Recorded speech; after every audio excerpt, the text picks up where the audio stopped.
Hey, I'm Launders here with Gob B at CEVO Season 7 LAN Finals. Obviously, you just lost, and I don't like to talk to losers, but after watching that match, man, I can't call you a loser. I feel you played extremely well. You and your team seem like a well-oiled machine, especially on that second map.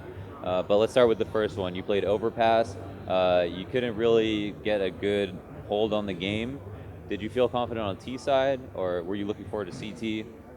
Um, I was looking forward for TA to be honest because we had some ideas how to counter the CT side of Navi, but we didn't follow the game plan as I developed it.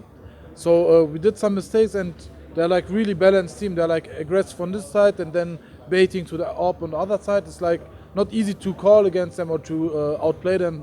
So we knew as we go to Overpass, okay, that's a really good map for them, but there are two maps coming. Even if we lose Overpass, there are two maps left and two strong maps from us. So it was after Overpass, we was confident. Okay, let's now concentrate on Dust 2 and then probably train. But first got Dust Now 2. you in the regular season ban Overpass constantly, like all the time.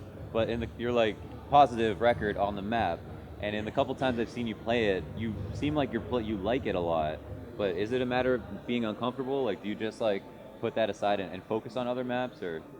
Yeah, it's like a map which we not always ban, but we rather prefer other maps.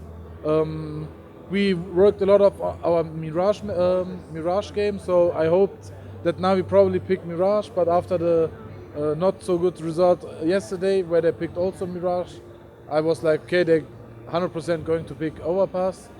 So we just like hoped, okay, probably we're going to play Mirage first, but it was not so likely. Yeah, I personally in my cast while you were playing Dust 2 felt like you were calling the appropriate setups. I guess I want to start with you had a pause, right? In the first half.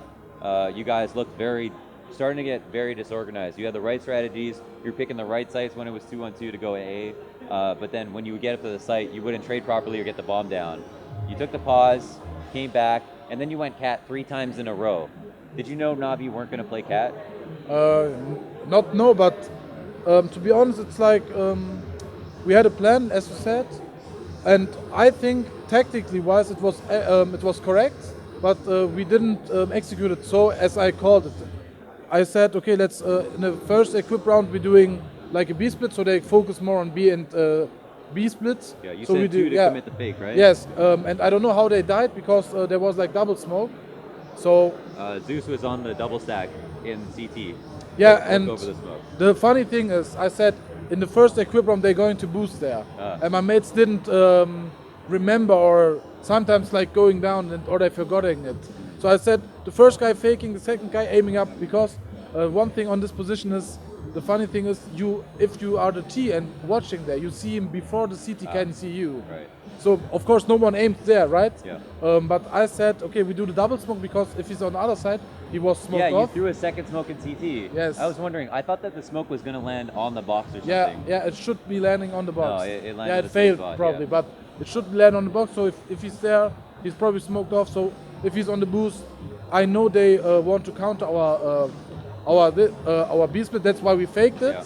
And if we kill this guy, then they're off rotating.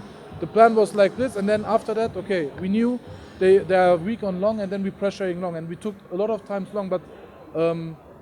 It's two things if we take long. If we take long the first crossfire, so they if they are defensive, then watching long, then we have to flash again or waiting till the short players coming. Yeah. And we died a lot of times stupidly against Guardian. Yeah. But if we played correctly, he can't kill anyone because we knew they're going to be weak on long. So the game plan was correct, but unfortunately we didn't execute it well. To be honest, in the timeout we didn't talk anything about tactics. We just like, okay, calm down a bit, make a bit fun, Yeah. come better mood. And I said like, okay, guys, I'm really confident about calling. Just trust me, do exactly what I want to do. Save a bit of your flashes because they wasn't playing aggressive, right? Just Yeah. one round, and they're playing defense. So if we have more flashes, so we can have the retake better or taking the sides better if we have more flashes. So we just kind of calm a bit down and then played our game. Yeah, it seemed like the biggest problem on those rounds were, cat was open, you could get across the site, but you didn't have good spacing, and you were too afraid to just go and plant the bomb, and your after plant was like a little messy at first. Yes. You cleaned it up, you won a couple rounds. Moving on to CT side, you guys tend to have really good pistols overall. How much do you concentrate on strategy on a pistol? Because I see you buy armor quite often. Yeah, I'm always the one who has kids, Yep. so we have like more setups, and I'm trying to do okay. They like to play this more, so this setup is better. So we're changing a lot of our pistols, and yeah, that's 2 CT pistols one of the easier sides, I would say, because you have this aim duels where the USP has a lot of advantage on the P2000. So I think it's just as 2 CT is a good counter pistol round. So you had a lot of positives that game. You had Chris J hitting almost every single shot.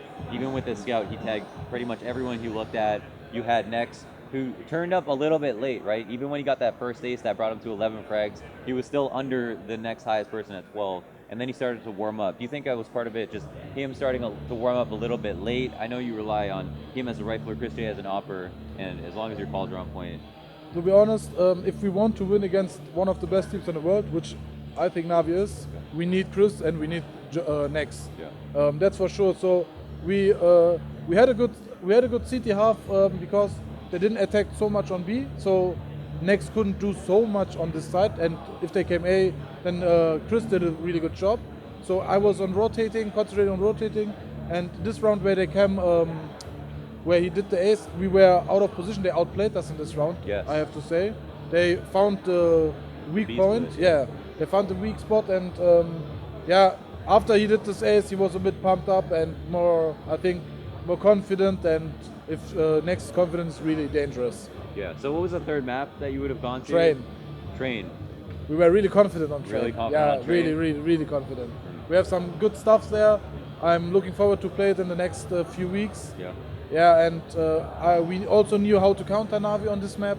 So I know it's like we should have won, we would have won, but it would be a fun map to watch. Yeah. For sure. But overall, I thought you guys played excellent, man. Yeah, we tried our best. Thank you. Yeah, and I'm sure you impressed a lot of people. Thank you very much. Greatest German team in CSGO so far. Nice, man. Yeah. Thanks for the interview.